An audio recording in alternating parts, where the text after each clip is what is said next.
Today is the anniversary of when Clara Wiley Castle and Olin Castle got married. June 13th, 1900, 121 years ago.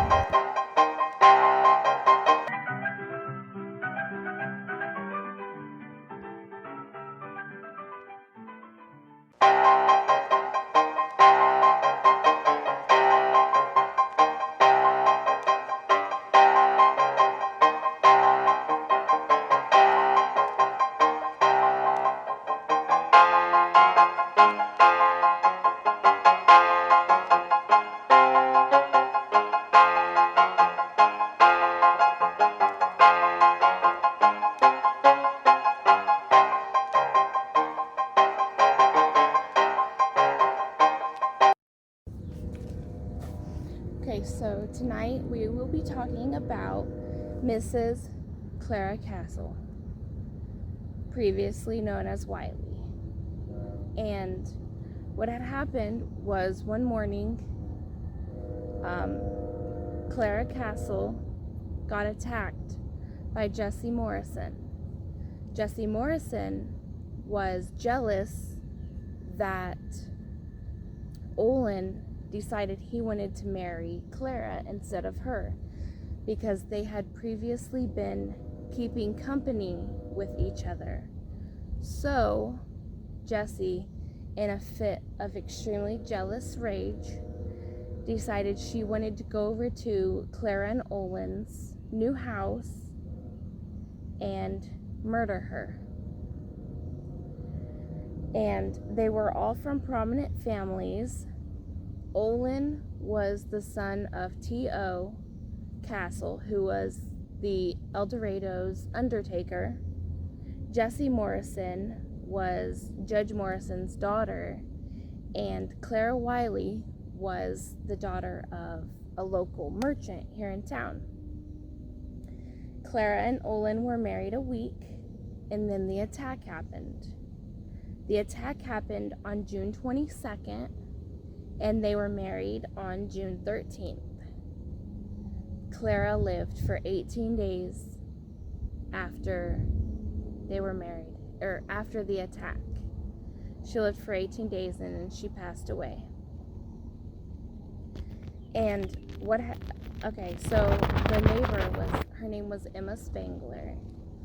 She said that she heard screaming coming from the Wiley house on Merchant Street. So she ran over there to see what happened, and she found Clara laying on the ground, profusely bleeding, and Jessie Morrison standing over her with a razor in her hand. And the razor was like one of those old school shaving razors. And so after that, what happened was she had called, the cops or whatever, and they got there. Jessie Morrison was taken to her house, and Clara, of course, was taken to the emergency room, or, the hospital. She had several deep slashes to the sides and back of her neck. She looked as if her head was nearly severed from her body, and a tube was inserted so she could breathe. And so Jessie couldn't talk because her throat, was slashed. So she wrote what had happened, and I have that here on my computer. I have her testimony and I have Jessie's testimony, and I'm gonna read those because there was a lot, so I didn't want to memorize all of that. Okay, Mrs. Castle's statement.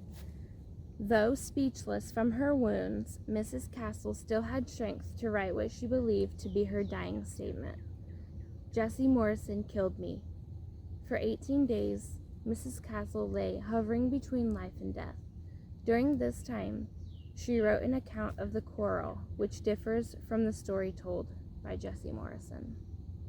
This statement, the court allowed to be introduced as evidence, is as follows.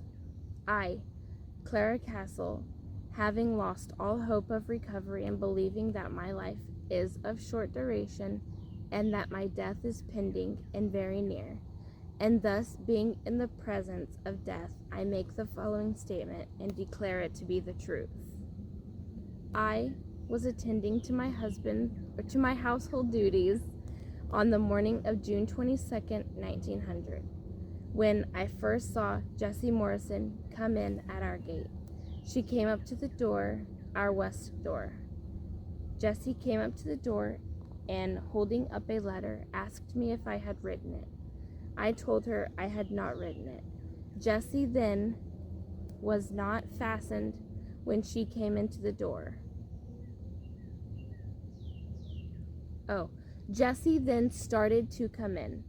I took hold of the screen. I invited her in. I thought I would treat her as a lady. The screen was not fastened when she came in the door. I was standing inside the door. Jessie came in. I invited her to do. I opened the screen and stepped back as she came in and sat down on the lounge on the north side of the room. I sat down in a chair on the west side of the room by the window. I then asked Jessie to let me see the letter, which she refused to do. Jessie then asked me if Olin and myself were friends of hers. I told her that we were certainly not. Jessie asked me if I remembered when she came from Excelsior Springs, that she spoke to me, that I did not speak. I said I had good reason for not speaking to her at the time. I told her I knew how she had not been acting, had been running into the store. She said she had not been in there but 12 times. I told her further that she invited Olin out one night and that another night she met him after he had been at our house. Jessie at first denied all that I told her, but finding that it was of no use, she then confessed it all. And then she said, "Well, you may read the letter." As she said that, she rose from the lounge and, passing in front of me and to my right, looking out the door, she asked me if there was anyone about the house. I saw the letter in her hand when she arose from the lounge.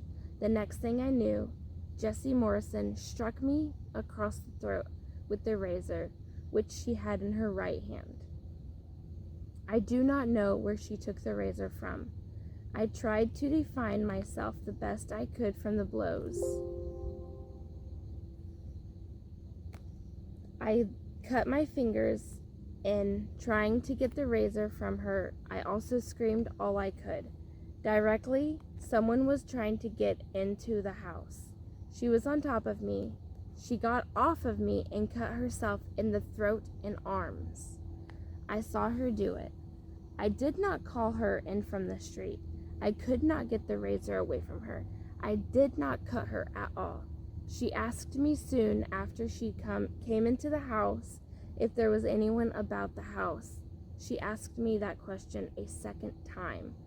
I do not know how many times Jessie cut me or struck me with the razor, but a great number of times. I had just finished sweeping.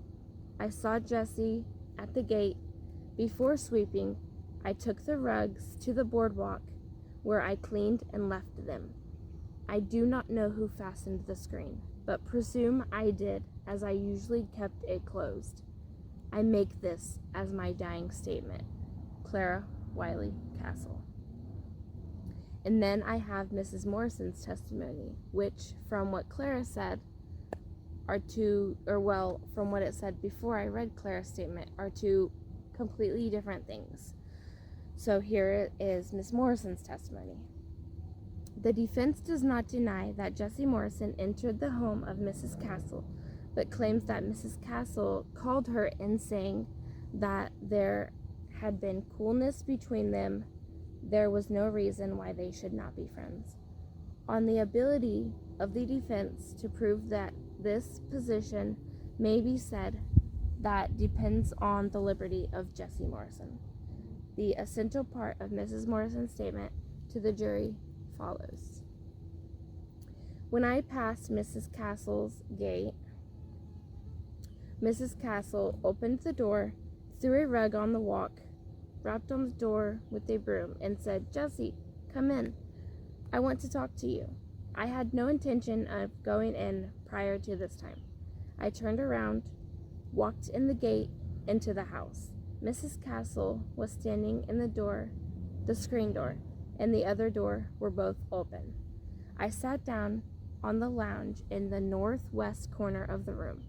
Mrs. Castle sat down just in front to the right of me in a rocking chair. No one else was in the room.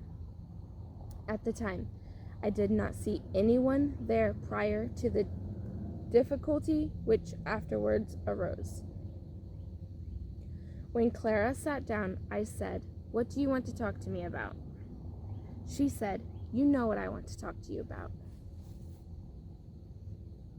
I said, "No." She said, "You know that you are no friend of mine." I said, "Clara, I know that I am no enemy of yours." She said, You wrote letters to Olin from Excelsior Springs. Don't deny it." Jess, "For I saw letters you wrote a note to him not long ago, telling him to call on you one evening, if it was as late as 10 or 11 o'clock. She said, "I saw the note." I said, "I have known for a long time the bitter feeling you have for me, and I thought some time ago I would come down to your mother's and talk to you and your mother about it." She said, "It is a good thing you didn't go. My mother would have torn you to pieces. She would have taken that hide off of you." I said, "Oh, Clara Wiley, Castle," and started to go. She said, "Just wait a minute. Olin will be here in a minute." I said, "Isn't he here now?" She said, "No, he isn't in now, but will be in a minute, and I would like to have you wait until he comes." She said, "You just run after that poor boy. I know you and your parents are continually watching." I said, "If I am downtown, I hardly get to wreck it till he comes." She said, "Why don't you go there?" I said simply, "Because I have the right to go where I please. You know he is the one that caused you to be so bitter against me. He likes to torment you and make you jealous." She said, "You have been trying to separate us for a long time, and you are trying now." I said, "I am not." She said, "You are a liar." I raised up and said, "Don't you call me a liar." Then we both raised right together. My handkerchief was lying in the lap, and when I got up, I dropped it and stopped to pick it up. Just as I raised up, I heard Clara move quickly in some direction, and then she struck me across the throat with the razor. She struck me twice. I grabbed at her and screamed, "Oh, oh, oh, Clara!" Pushed me back onto the lounge. I got to my knees, kind of kicking her back. She struck me several times with the razor. Then we both rolled off the lounge to the floor. Alright, so that was both of their testimonies. And honestly, in my personal opinion, I believe Clara's story over Jessie's. But, of course, that was 120 years ago, and you never know really who's to believe. So, that's all I have for you tonight.